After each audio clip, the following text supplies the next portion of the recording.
Major market में ऐसे panic situation में आपका निफ्टी कुछ नहीं गिरा है, लेकिन बस वहीं पे एक चीज़ ध्यान रखिएगा 50 डीएमए के बहुत करीब है निफ्टी एंड दैट इज़ 21,900 या 850 इसके नीचे निफ्टी को भी क्लोज़ हुआ ना, तो फिर भाई अब वो जो कह रहे थे ना लंका लग गई और दुनिया चल गई, वैसा ही इधर भी कुछ हो सकता है इसलिए ध्यान रखिएगा उस चीज़ का। जी, बिल्कुल।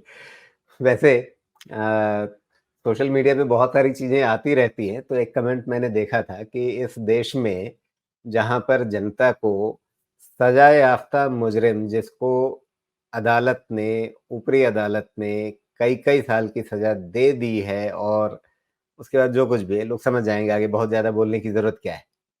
अ, वैसे लोगों के पीछे लाखों की भीड़ खड़ी रहती है इस देश में।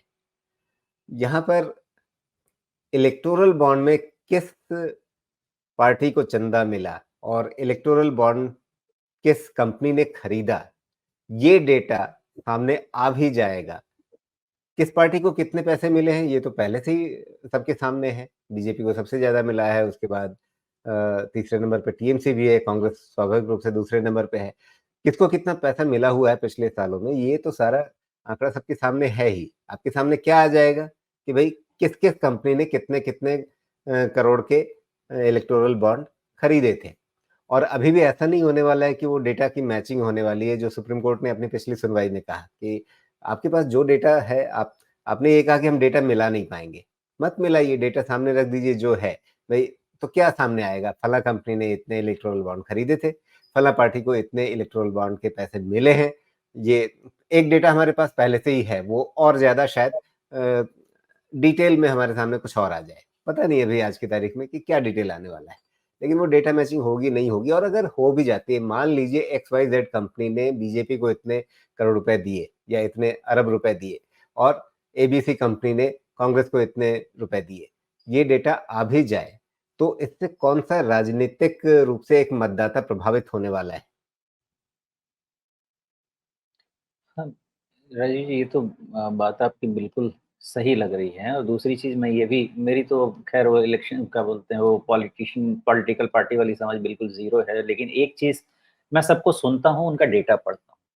एक तो ये चीज़ हमेशा चला है ना कि जो भी रूलिंग पार्टी होती है, डोनेशन उसको सबसे ज़्यादा मिलता ही है ना, बिकॉज़ जो रूलिंग पार्टी होती है, चाहे जिस समय कांग्रेस रहे, कांग्रेस को मिला होगा, जिस समय बीजेपी है, तो उस समय बीजेपी को मिलेगा।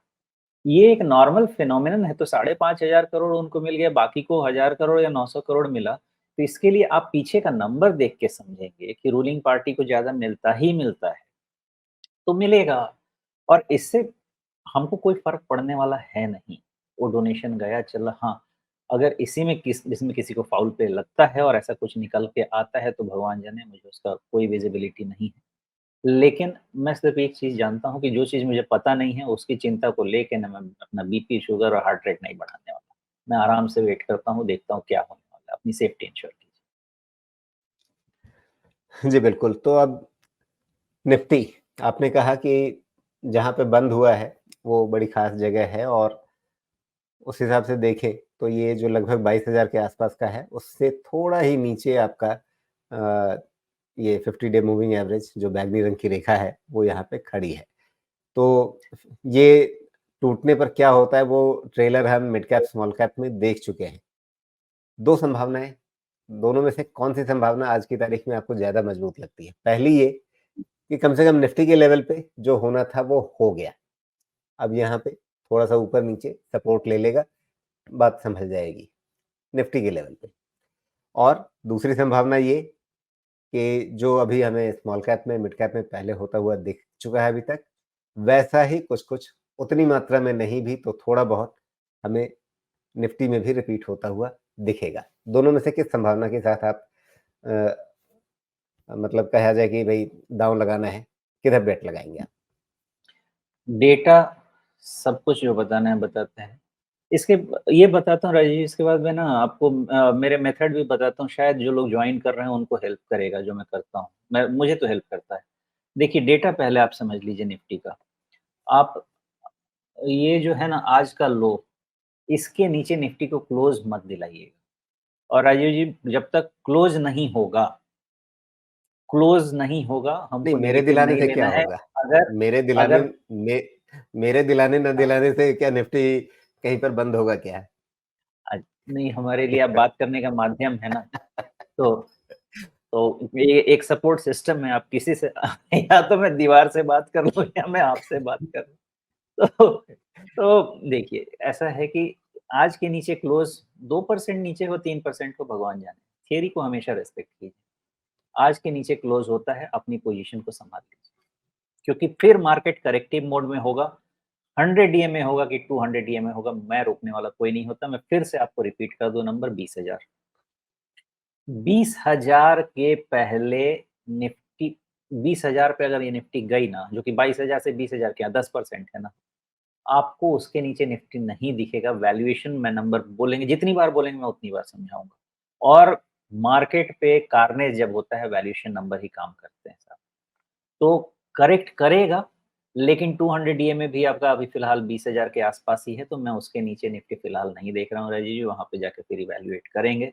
और वहाँ पे जाके कैलकुलेटर किधर है, तो 20,000 पे क्या हो जाएगा 975 इंटू 18% प्लस हमारे पास आ गया 1150। 20,000 1150 निफ्टी आपका आ गया 17 टाइम्स ट्रेलिंग पे।